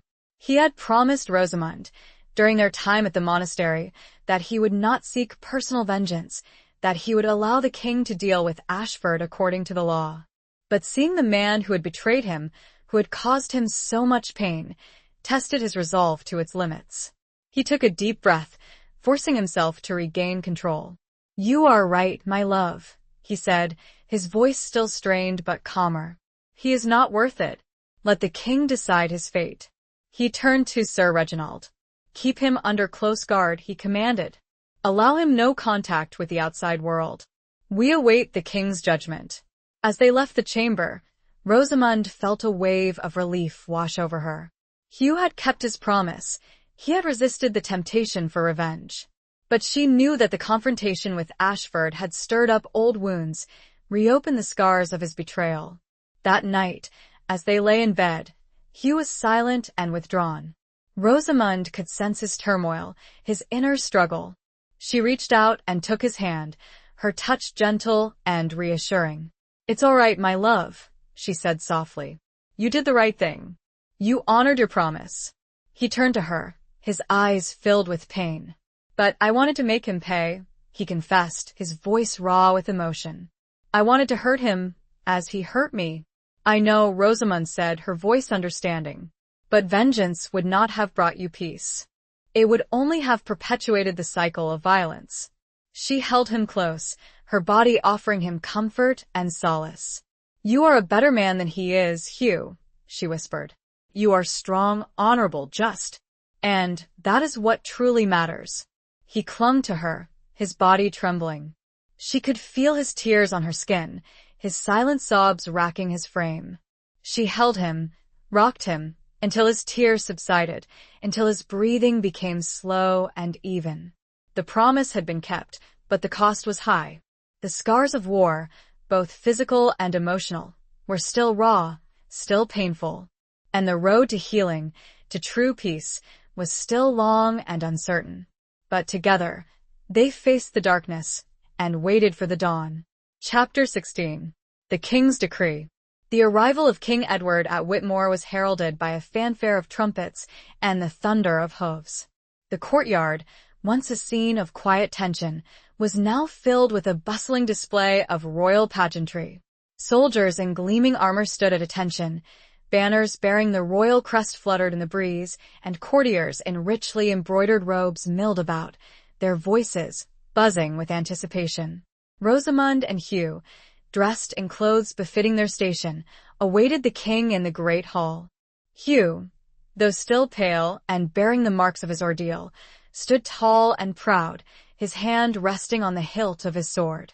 Rosamund, her heart pounding with a mixture of apprehension and hope, stood beside him, her hand clasped in his. The king entered the hall, his presence commanding immediate attention. He was a tall, imposing figure, his face lined with the burdens of rule, his eyes sharp and intelligent. He was accompanied by a retinue of advisors, guards, and attendants, all vying for his attention. He greeted Rosamund and Hugh with a respectful nod, his gaze lingering on Hugh's face, assessing his condition. "Sir Hugh," he said, his voice resonant and authoritative, "we are relieved to see you alive. Your bravery and your suffering have not gone unnoticed. We have received Lady Rosamund's message, and we are deeply disturbed by the treachery of Lord Ashford." He turned to Rosamund, his expression softening slightly. "Lady Rosamund," he said, his voice acknowledging her courage, "you have shown remarkable courage and resourcefulness. You have served your king and your husband well." Rosamund and Hugh bowed low, their hearts filled with gratitude and relief. The king's words were a vindication of their actions, a confirmation of their loyalty, a promise of justice. The king then turned his attention to Ashford, who had been brought before him, his hands bound, his face a mask of defiance. "Ashford," the king said, his voice cold and hard, "you stand accused of treason, of conspiring with the enemy, of betraying your king and your country. What say you in your defense?" Ashford, despite his predicament, maintained his arrogance. "I acted in the best interests of the realm, Your Majesty," he said, his voice unwavering. "You were weak, indecisive. Elric was a strong leader. He would have plunged the kingdom into chaos." The king interrupted, his voice rising in anger. "You were blinded by your ambition, by your greed, by your lust for power." He turned to his advisors, his gaze sweeping over their faces. "We have heard the evidence," he said, his voice firm. "We have considered the charges. And we have reached a verdict." He paused, his gaze fixed on Ashford, his expression unyielding. "Lord Ashford," he said, his voice ringing with authority, "you are found guilty of treason. And the penalty for treason is death." A gasp went through the hall, the courtiers murmuring among themselves. Ashford's face paled, his defiance crumbling, his arrogance replaced by fear. Rosamund felt a surge of something. It was not joy, not triumph, but a kind of grim satisfaction. Justice had been served. The man who had betrayed Hugh, who had caused so much pain and suffering, would pay the ultimate price. But the king was not finished. He raised his hand, silencing the murmurs. "However," he said, his voice softening slightly, "we are mindful of the service you once rendered to the crown. And we are also aware of the pleas for clemency from certain members of the court." He paused again, his gaze shifting to Rosamund and Hugh. "Therefore," he continued, his voice firm but compassionate, "we have decided to commute the sentence of death to one of perpetual imprisonment in the royal dungeons." A collective sigh of relief went through the hall. Ashford, though still condemned, had been spared his life. Rosamund and Hugh exchanged a glance. They had both hoped for justice, but they had also, secretly, wished for mercy. The king's decree was a compromise, a balance between retribution and compassion. The king then turned his attention back to Rosamund and Hugh. "Sir Hugh," he said, his voice filled with gratitude, "we are deeply indebted to you for your loyalty and your sacrifice. As a token of our esteem, we restore to you all your lands and titles, and we grant you the additional honor of Guardian of the Northern Marches." It was a prestigious appointment, a position of great power and responsibility. It was a recognition of Hugh's courage, his skill, his unwavering loyalty. He continued, looking at them both. You will both return to your homes and continue to work for the betterment of this kingdom. Your courage and loyalty shall not be forgotten.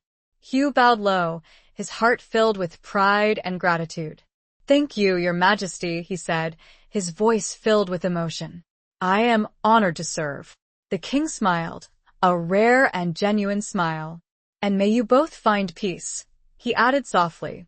The king's decree marked a turning point in their lives.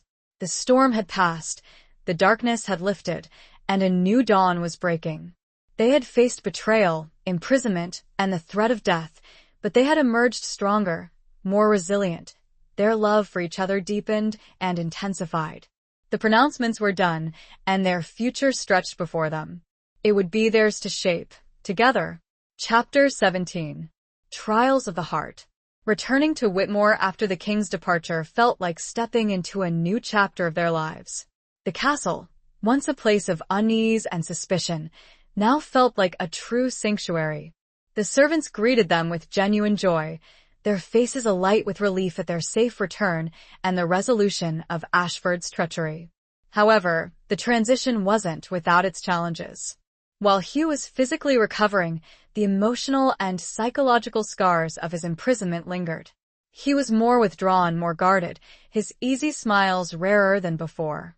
Rosamund understood, giving him space and time, her presence a constant, silent reassurance. One evening, as they sat by the fire in their private chamber, Rosamund noticed Hugh staring into the flames, his brow furrowed, his eyes distant. She reached out and took his hand, her touch gentle. "What troubles you, my love?" she asked softly. He sighed, his gaze meeting hers. "I keep seeing their faces," he confessed, his voice raw with emotion. "The guards, the torturers, Elric, even Ashford. I can't seem to escape them." Rosamund squeezed his hand, her heart aching for him. "It will take time, Hugh," she said, her voice soothing. "The wounds of the heart heal slower than those of the body. But will they ever truly heal?" he asked, his voice filled with doubt. "Or will I forever be haunted by these memories?" "They may never completely disappear," Rosamund admitted, her voice honest. "But they will fade. They will lose their power over you. And you will learn to live with them. We will learn to live with them together." She leaned closer, her body offering him comfort and warmth. "You are not alone, Hugh," she whispered. "I am here with you always. And we will face this together as we have faced everything else." He turned to her, his eyes searching hers. He saw the love, the compassion, the unwavering support that shone in their depths. And he felt a flicker of hope, a glimmer of light in the darkness that had enveloped him. He drew her close, his arms wrapping around her, his body seeking her warmth. "Thank you, Rosamund," he murmured, his voice choked with emotion. "For everything. For saving me, for loving me, for believing in me. I will always believe in you, Hugh," she said, her voice firm. "And I will always love you." They held each other, their bodies intertwined, their hearts beating as one. The silence was broken only by the crackling of the fire, the gentle rhythm of their breathing.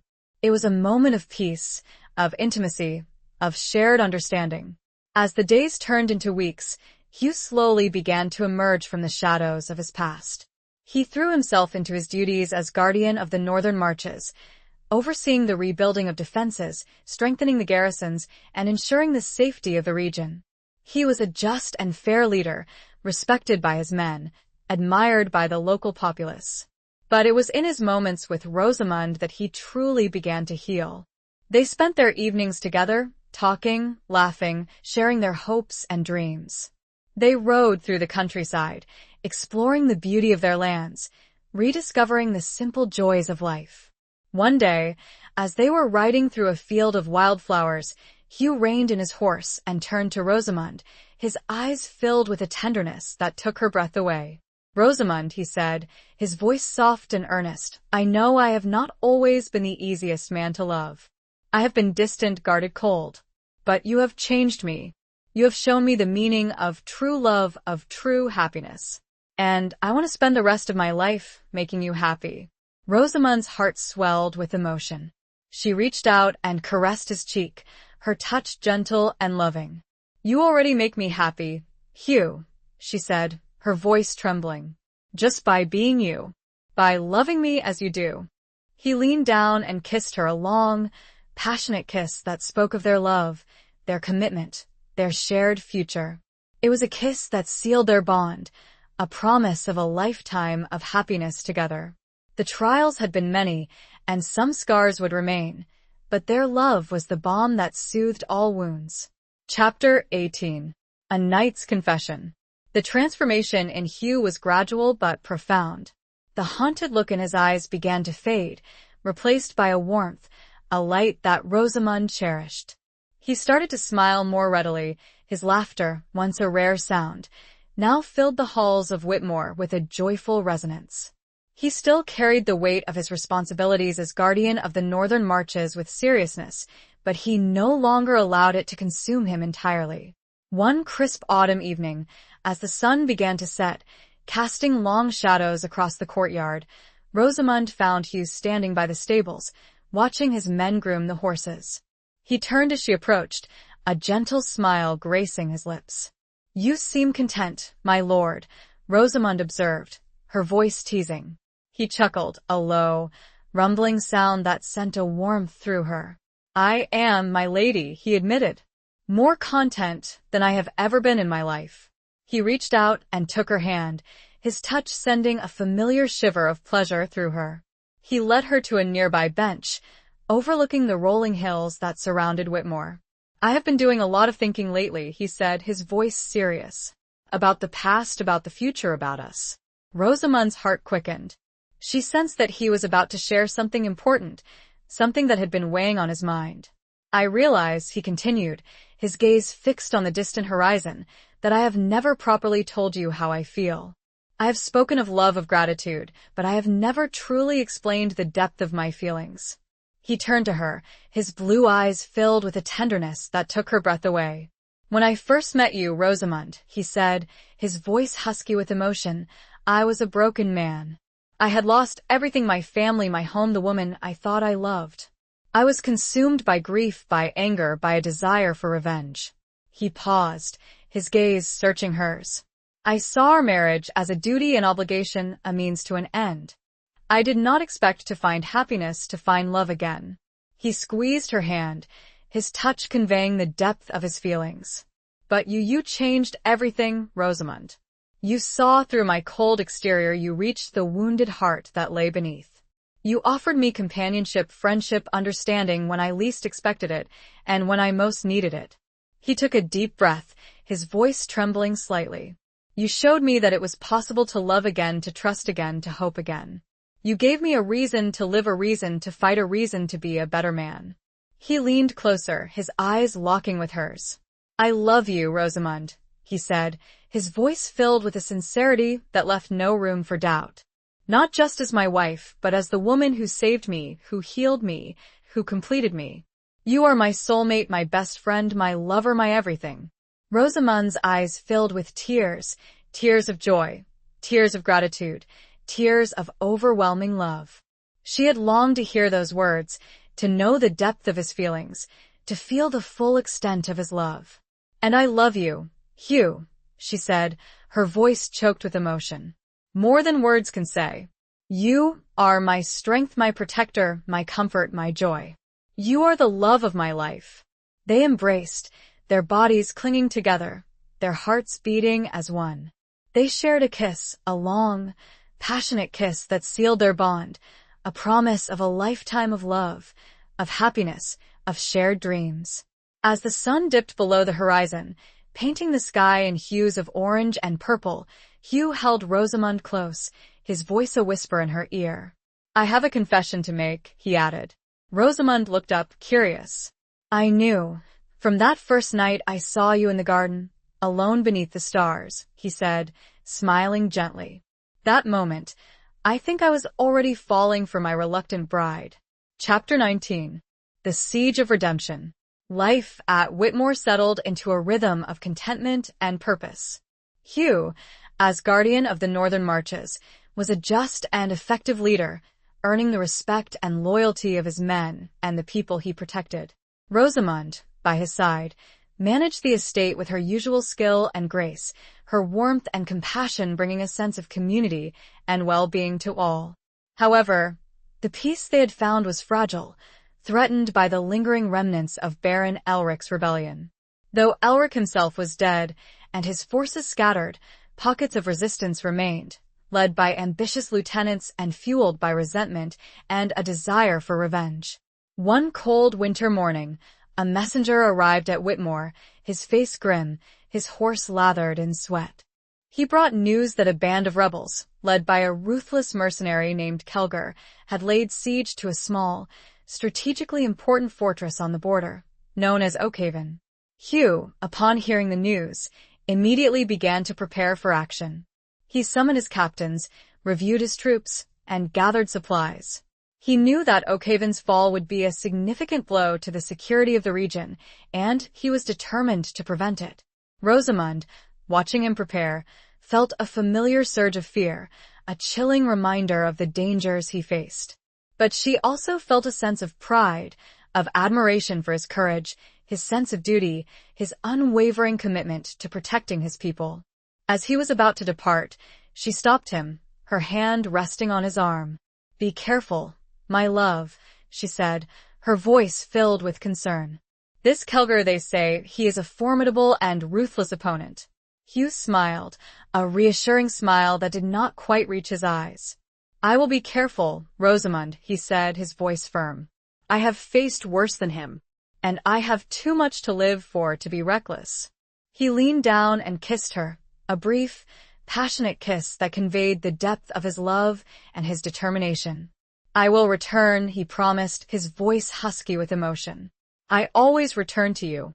He rode out of Whitmore at the head of his troops, his banner the silver falcon on a field of blue fluttering in the wind. Rosamund watched him go, her heart filled with a mixture of fear and hope. The siege of Oakhaven was a brutal and protracted affair.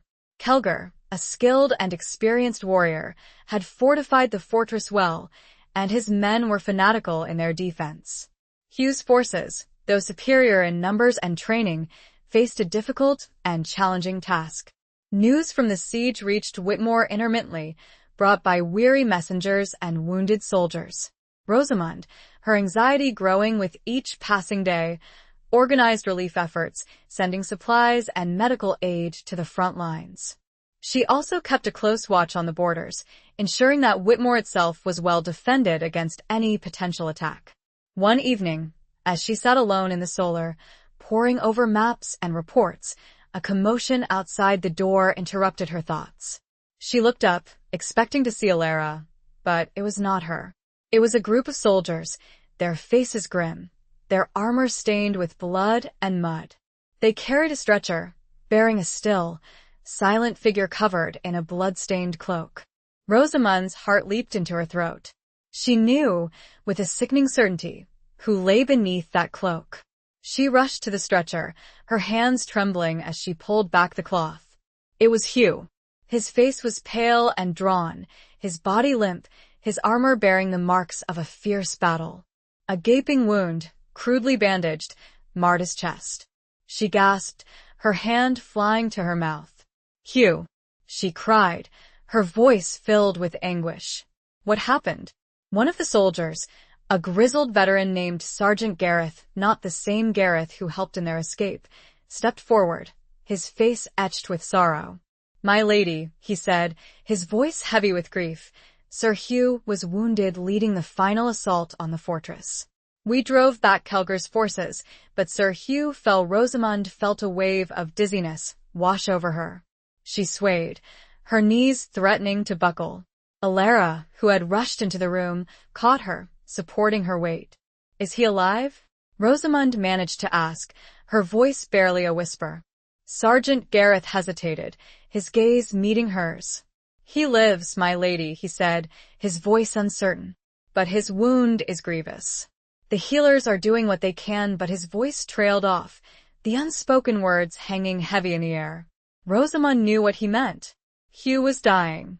She pushed past the soldiers, kneeling beside the stretcher, her hands reaching out to touch him. His skin was cold, clammy, his breathing shallow and ragged. "Hugh," she whispered, her voice choked with tears. "Hugh, my love, please don't leave me." His eyes fluttered open, his gaze unfocused. He saw her, a flicker of recognition in his eyes. "Rosamund?" he murmured, his voice weak and raspy. "I'm here, my love," she said, her voice trembling. "I'm here with you." He tried to smile, but the effort was too much. He winced in pain, his body racked with tremors. "The fortress," he whispered, his voice barely audible. "Is it taken?" "Yes, my love," Rosamund said, her voice soothing. "You did it. You defeated Kelgar. You saved Oakhaven." A flicker of peace crossed his face. "Then my duty is done," he whispered, his voice fading. "No, Hugh," Rosamund cried, her tears streaming down her face. "Your duty is to live to stay with me." He reached out, his hand trembling, and touched her cheek. "I love you, Rosamund," he whispered, his voice barely audible. Always his hand fell back onto the stretcher, his eyes closing, his breathing ceasing. He was gone. Rosamund stared at him, her mind numb, her heart shattered. She couldn't believe it. He couldn't be gone. He had promised he would return. But the siege of redemption had claimed its final, devastating price. And Rosamund was left alone, her world plunged into darkness, her heart broken beyond repair. This victory was hollow. This war had taken everything. Chapter 20. Dawn of a New Era. The grief that engulfed Rosamund was a crushing weight, a suffocating darkness that threatened to consume her entirely. She moved through the days and a daze, her body numb, her mind reeling. The world around her seemed muted, colorless, devoid of joy and meaning. Hugh was gone, and with him, a part of her had died as well. Alara, ever faithful, remained by her side, offering comfort and support, but Rosamund found solace in nothing. The familiar halls of Whitmore, once a place of happiness and love, now echoed with the absence of his laughter, his voice, his touch. She spent hours in the small chapel, kneeling before the altar, her tears flowing unchecked. She prayed, not for his return, for she knew that was impossible, but for strength, for courage, for the will to go on. The funeral was a grand and solemn affair, attended by nobles and commoners alike, all mourning the loss of a brave and honorable knight. Rosamund, dressed in black, stood by the tomb, her face pale and drawn, her eyes dry and empty. She had shed all her tears, and now there was only a vast, aching emptiness within her. After the funeral, she withdrew into herself, shunning company, avoiding the sympathetic glances and well-meaning words of others. She found herself drawn to the places they had shared, the garden where they had first spoken, the stables where he had taught her to ride, the solar where they had spent countless hours talking and laughing. But these places, once filled with happy memories, now only served to intensify her pain, to remind her of what she had lost. One evening, as she sat alone in the solar, gazing out at the darkening sky, Alara entered, her face etched with concern. "My lady," she said softly, "you cannot continue like this. You are wasting away. Sir Hugh would not have wanted this." Rosamund turned to her, her eyes filled with a profound sadness. "What else can I do, Alara?" she asked, her voice hollow. "He is gone. My life is over." Alara approached her, her hand gently covering Rosamund's. "Your life is not over, my lady," she said, her voice firm. "You are still young, still strong. You have so much to live for." "But what?" Rosamund asked, her voice despairing. "What is there for me without him?" Alara hesitated, then spoke, her voice low and earnest. "There is Whitmore," she said. "There are your people. They need you. They need your strength, your guidance, your compassion. And there is Sir Hugh's legacy. He entrusted you with the guardianship of the northern marches. He believed in you. He would have wanted you to carry on his work." Rosamund listened, her mind slowly beginning to process Alara's words. She had been so consumed by her grief, so focused on her own pain that she had forgotten her responsibilities, her duties, her people. She thought of Hugh, of his courage, his sense of duty, his unwavering commitment to protecting those under his care. He would not have wanted her to surrender to despair, to abandon her responsibilities, to allow his legacy to crumble. A flicker of something stirred within her, a spark of resolve, a glimmer of hope. She realized that Alara was right. Her life was not over. She had a purpose, a duty, a legacy to uphold. She rose from her chair, her back straightening, her gaze firming. "You are right, Alara," she said, her voice gaining strength. "I have been selfish. I have allowed my grief to blind me. I must carry on. I must honor Sir Hugh's memory by continuing his work." She walked to the window, her gaze fixed on the rising sun, its rays painting the sky in hues of gold and crimson. A new dawn was breaking, a new era beginning. She would never forget Hugh. She would always love him, but she would not allow her grief to consume her. She would live her life to the fullest. She would honor his memory, and she would rule Whitmore and the Northern Marches with the strength, the courage, and the compassion that he had instilled in her. She would be the leader he had always believed she could be. She would be the guardian, the protector, the champion of her people. And she would do it all in his name. The dawn of a new era had arrived, not one of unblemished joy, but one of resilience, of purpose, of enduring love transformed into strength. Rosamond, the reluctant bride, the grieving widow, was now the Lady of Whitmore, in her own right, ready to face the future, alone but not defeated. Epilogue. Years passed. Whitmore flourished under Rosamond's rule.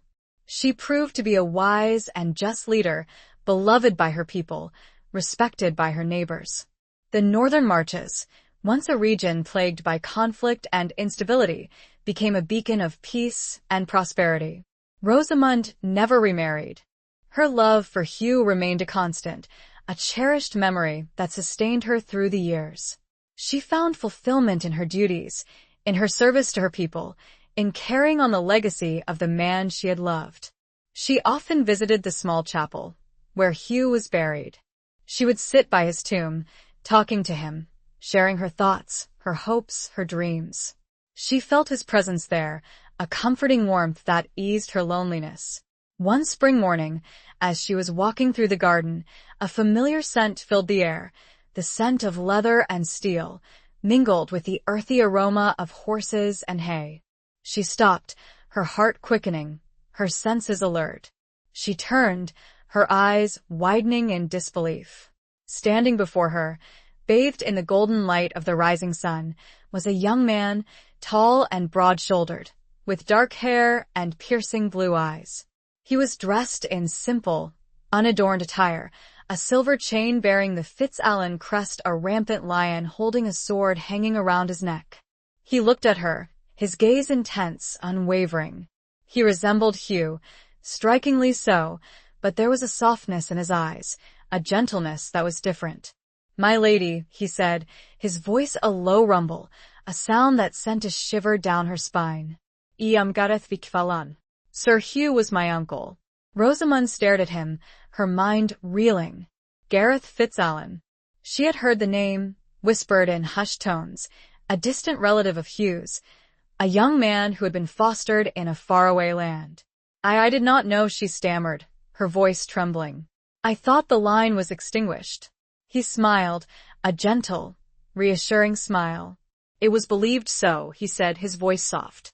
"But my father was sent away as a child to protect him from the enemies of the family. He lived in obscurity until it was safe to return." He stepped closer, his presence filling her senses. "I have come to claim my inheritance," he said, his voice firm but respectful.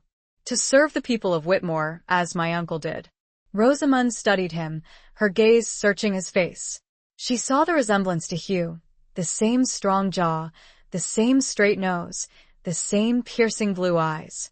But she also saw something else, something unique, something that spoke of his own character, his own strength, his own spirit. She felt a sense of peace wash over her. The legacy of Hugh would continue, not just through her, but through his bloodline, through this young man who had come to claim his rightful place. She extended her hand, her touch gentle and welcoming. "Welcome, Gareth Fitzallen," she said, her voice filled with emotion. "Welcome home." He took her hand, his grip firm and warm. He looked at her, his eyes filled with a mixture of respect and something else. Something that hinted at a future yet to be written, a story yet to unfold. The sun rose higher in the sky, casting its golden rays upon Whitmore, illuminating the castle, the gardens, the fields, the people. A new era had truly begun, an era of hope, of peace, of renewed life. And Rosamond, the Lady of Whitmore, stood ready to embrace it, her heart filled with a quiet joy, a sense of fulfillment, a legacy secured. She had done her duty, she had found love, and she had laid sorrow to rest. The story of Hugh and Rosamond was a testament to strength, and above all, enduring love.